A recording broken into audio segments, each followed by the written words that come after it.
Salut à tous et bienvenue dans cette nouvelle vidéo. Aujourd'hui on va réagir à des vidéos paranormales et bienvenue à tous. J'espère que vous allez bien. Allez les amis, oui, pour le mot magique à écrire dans l'espace commentaire, c'est le mot trésor. Oui, trésor de Kélops? Non, je rigole. Trésor. Let's go. En effet, persuadé que sa maison est hantée, l'homme a mené plusieurs expériences pour tenter de comprendre l'origine de cette activité, notamment une séance de Ouija durant laquelle le prénom James était ressorti. Un prénom qui, selon Silvio, appartiendrait à l'esprit qui entrait sa demeure. Depuis ce jour, l'homme a régulièrement essayé de communiquer avec ce fameux James et a pu obtenir, à de très rares occasions, des réponses pour le moins troublantes. Mais pourquoi ils font de la Ouija? James, es-tu là? I was sitting over there. Baxter was sitting where Hazel's sitting right now. Hazel was all the way back in there. And the blinds go like somebody opened them. Or brushed them or something. I'm assuming this is James. It's the only one I've contacted. James, if you're here, move those blinds again, because that was really good. And I didn't get it on tape when it happened the first time. Just a little bit. I'm not convinced. Oh, wow. Shit. Holy shit. Do it again.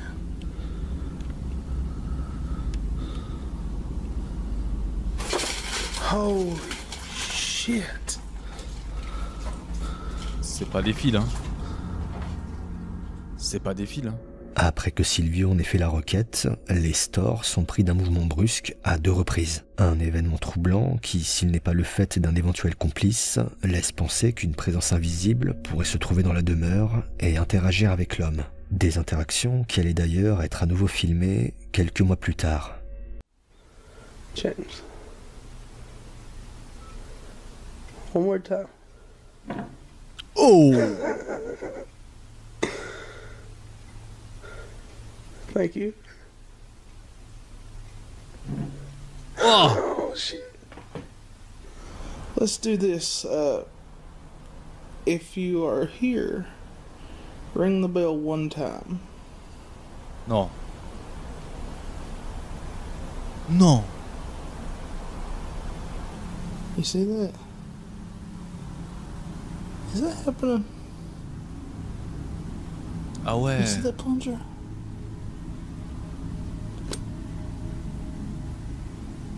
That was good. I couldn't hear you, but I seen it. I know you're trying. Just whatever you got, just give it all you got and just hit it one good time. Holy shit. Just for the sake of being called a crazy man. It is just a bell. And if you look here on the inside of it, just a plunger and a hammer. No motors, nothing. Jeez. Waouh! En fait, j'ai l'impression vraiment qu'il a essayé d'appuyer et on va dire il prenait vraiment toute l'énergie, il essayait quoi. Ah non, non, pour moi c'est authentique, j'y crois à fond. Ah là, j'y crois à ce truc-là, je pense qu'il a vraiment capturé quelque chose de paranormal. Le tissement de la clochette ou le déplacement de la bougie, les différentes tentatives de communication initiées par Silvio semblent trouver des réponses. Des réponses que certains associent à ce fameux James et que d'autres expliquent par une simple mise en scène. Là, je vois pas de mise en scène. Vous voyez une mise en scène? Si vous voyez une mise en scène, marquez-les dans l'espace commentaire. Hein. Vous êtes là aussi pour réagir. Hein. Vous êtes là pour donner votre avis. Vous avez la liberté d'expression en fait dans l'espace commentaire. Liberté d'expression positive. Pas de gros mots, s'il vous plaît. Moi, je trouve pas qu'il y a une mise en scène. Déjà, faire le truc avec les rideaux, j'ai pas vu de fil parce que c'est bizarre en fait. Et la bougie. Souvent, on voit des vidéos, les bougies s'envolent et tout. Là, non, tu vois. Là, ça se voit que l'esprit a du mal à faire un mouvement, de capturer toute l'énergie pour faire quelque chose. Waouh! Selon une légende urbaine, il existe des endroits qui ne seraient accessibles qu'en traversant certains murs. Appelés backrooms, ces lieux sont considérés comme une dimension parallèle, totalement vide et à plusieurs niveaux. Le niveau 0 représente un espace aux murs jaunes monochromes, à la moquette moisie et à la lumière fluorescente bourdonnante. CDF, le Backroom, c'est un jeu vidéo. Et même, c'est un réalisateur qui a réalisé ce ARG. En fait, on appelle ça ARG. En fait, je crois que c'est Alternative Reality Game, d'accord, un truc comme ça. Et c'est pas un truc paranormal, c'est juste une mise en... on n'appelle pas ça une mise en scène, c'est un jeu en fait. Le niveau 1, quant à lui, se caractérise par une architecture plus industrielle, comme un entrepôt sombre avec du brouillard et des flaques d'eau tout autour. Enfin, le niveau 2 est décrit comme l'endroit le plus obscur, avec une suite de longs tunnels dont les parois sont tapissées de tuyaux et à l'intérieur desquels plusieurs entités se trouveraient. Christopher est un explorateur qui se rend très régulièrement dans des lieux abandonnés. Et durant l'une de ses récentes aventures urbaines, l'homme a expérimenté quelque chose qui n'est pas sans rappeler cette fameuse légende urbaine des backrooms. Mais c'est pas une légende urbaine le backroom, regardez, je vais vous montrer. Le créateur des backrooms, c'est Kane Pixel. Vous pouvez aller regarder sur YouTube, en fait. Kane Pixel, en fait, est le boss des backrooms. C'était un vidéaste de 17 ans. Quand il a commencé à faire ça, il avait 17 ans. Il a réalisé un truc de fou.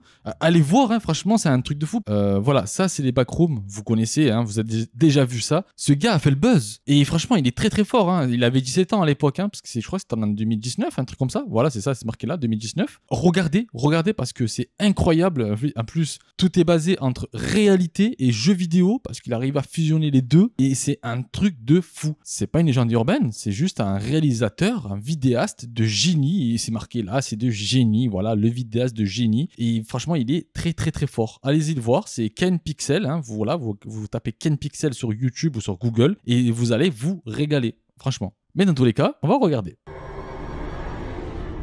Les backrooms.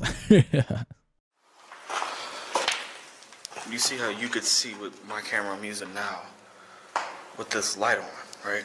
But if I turn this light off, this camera can still see. You can literally just see in the dark. Oh, what the look at this. Wow, I can't even tell what that is.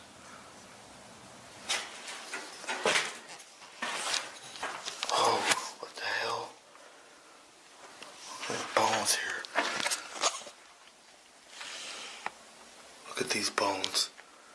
It's definitely an animal.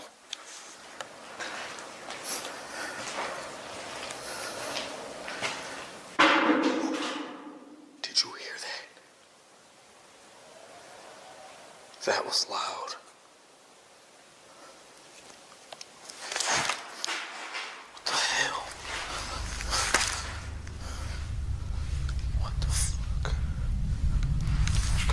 What's that? All of a sudden I feel sick.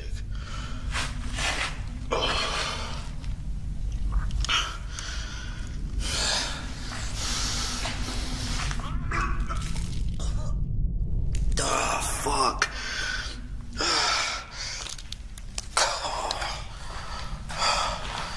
Come on, man.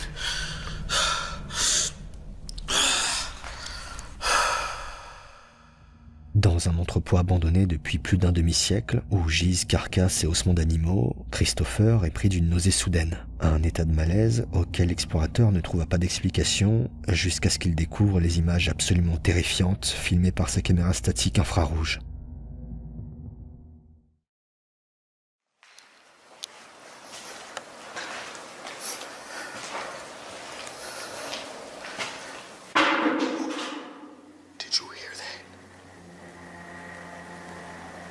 That was loud.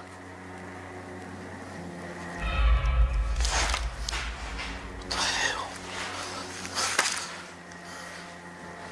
What the fuck? What the fuck was that?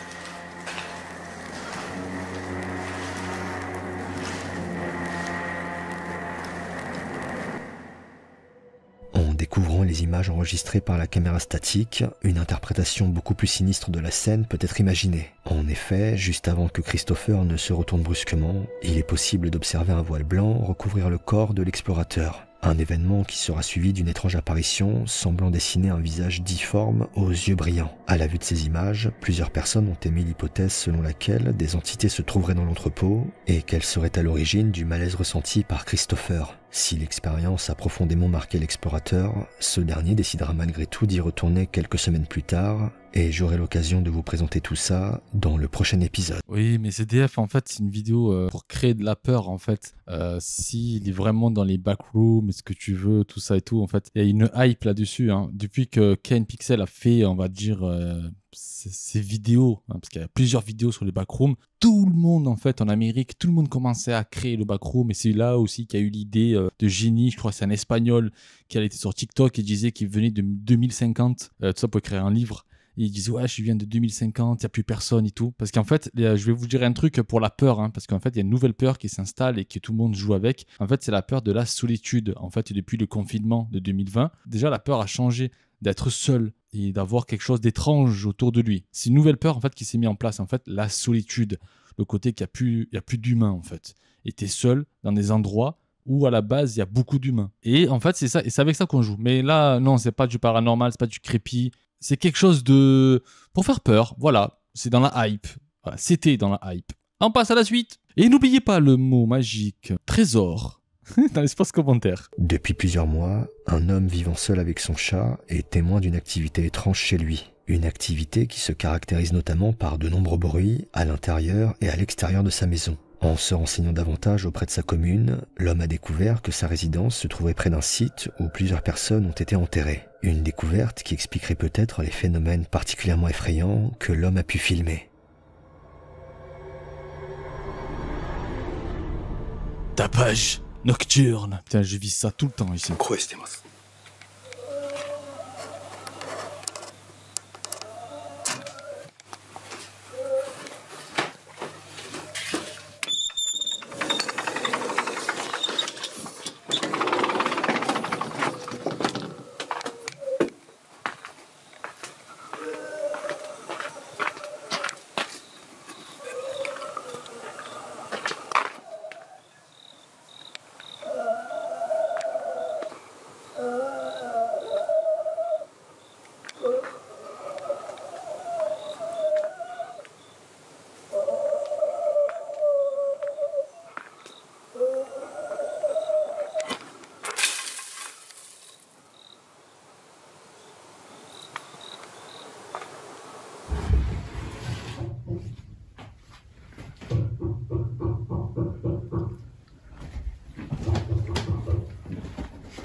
Entre les gémissements à l'extérieur de la maison et les coups semblant provenir des toilettes, l'homme filme une étrange activité que certains qualifient de paranormale. Et s'il n'est pas difficile de modifier une piste audio en ajoutant des effets sonores, les bruits entendus semblent toutefois être authentiques si l'on en croit la spatialisation sonore qui reste cohérente en fonction des déplacements de la caméra. Quoi qu'il en soit, l'homme a sans doute raté sa vocation de lanceur de javelot.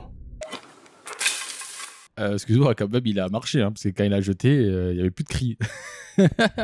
Waouh, non, pour moi, c'est paranormal. J'arrive pas à distinguer si la vidéo elle est complètement fake ou pas, parce que j'ai l'impression que c'est vraiment paranormal. Pour moi, c'est paranormal. Je peux pas dire, ouais, le gars, il est très bon, c'est un bon vidéaste. Et en fait, il a rien à foutre là, quoi. Sauf s'il avait de faire quelque chose de paranormal et de vous faire peur et ça marche. C'est possible aussi, tu vois. Mais moi, j'ai l'impression que c'est vraiment authentique. C'est mon avis personnel. Je pense que c'est vraiment authentique. Et en plus, ce cri là, ça me fait penser à The Grudge. Le film The Grudge, ça me fait penser à ça, en fait. Ça me fait vraiment penser à les esprits japonais, là. Tu vois, les esprits japonais, des mauvais esprits. Ça m'a vraiment fait penser à ça. Et les tapements dans les murs, comme ça, boum, boum, boum, boum, ça m'a donné des frissons. Franchement, bravo, chapeau à lui si c'est fake, mais moi je pense que c'est authentique. Qu'est-ce que vous en pensez, vous? N'hésitez pas, allez-y, foncez, faites-vous plaisir dans l'espace commentaire. Et n'oubliez pas le mot trésor de Kelops. Faut que j'arrête avec les trésors de Kelops.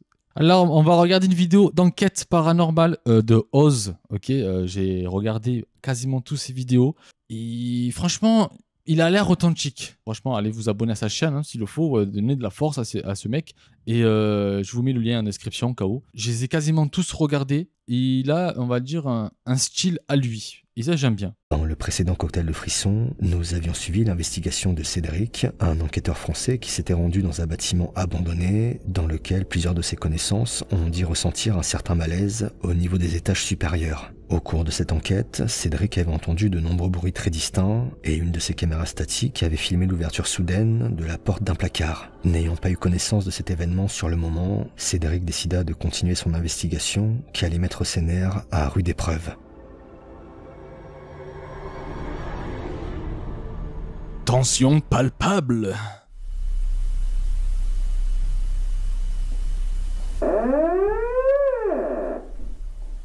Ah, j'aime pas ce bruit. Je me sens très bien. Je suis désolé, je fais ça à l'arrache. Est-ce que c'est vous qui avez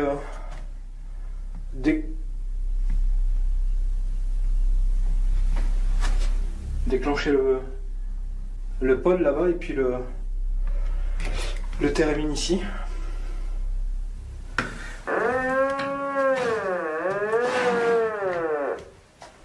Vous pouvez faire un bruit, s'il vous plaît? Au moins ça.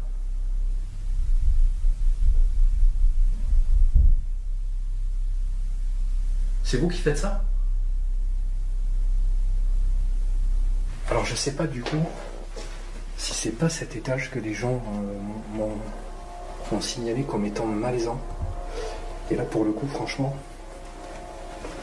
il est quand même pas mal, ouais. Oh putain.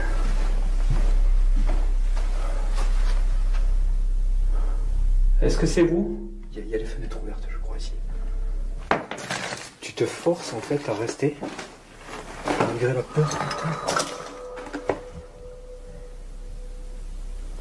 Attends, faut que j'arrête. Il faut franchement. Putain de merde. Là je te jure, j'ai des larmes aux yeux. Dans la continuité de cette investigation, de nombreux bruits peuvent être entendus à proximité de Cédric, comme si quelqu'un ou quelque chose le suivait. De plus en plus angoissé à l'idée de rester dans le bâtiment, Cédric va tout de même prendre sur lui et continuer son enquête quand, soudain... Clairement, là vous me faites peur. Et si vous voulez que je parte, là vous êtes en train d'y arriver. Hein.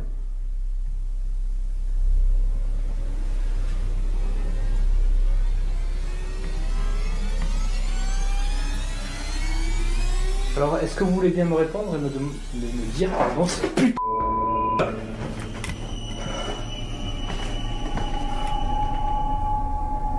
Bon, allez, je me casse.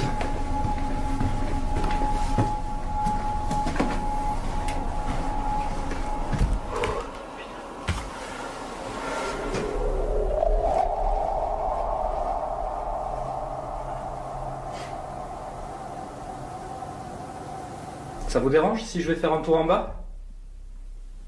Est-ce que vous êtes là? Je vais vous montrer quelque chose. Alors je vous montre.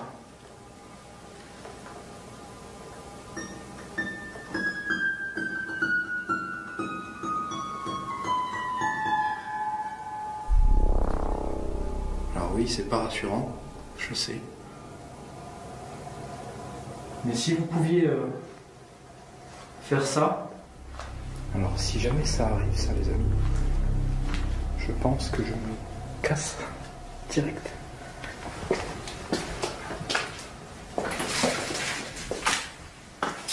Bon, allez hop.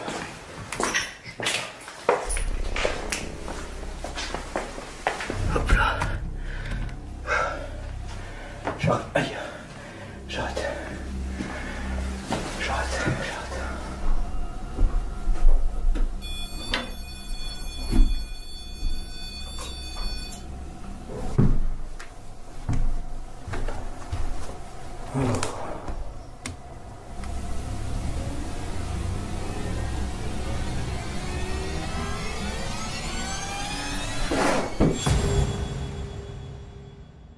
Comme la goutte d'eau faisant déborder le vase, Cédric décide de mettre fin à l'investigation après avoir entendu un énième bruit derrière lui. Si l'enquête aura été marquée par de nombreuses manifestations sonores qui auront mis les nerfs de l'enquêteur à rude épreuve, Cédric voit dans cet endroit un lieu qui a encore des choses à révéler et a décidé d'y mener une deuxième nuit d'investigation. Pour ceux qui voudraient la découvrir, je vous invite à vous rendre sur son site Project Activity qui propose un grand nombre d'enquêtes en avant-première, ou bien à vous abonner à sa chaîne YouTube pour être prévenu dès qu'elle sortira.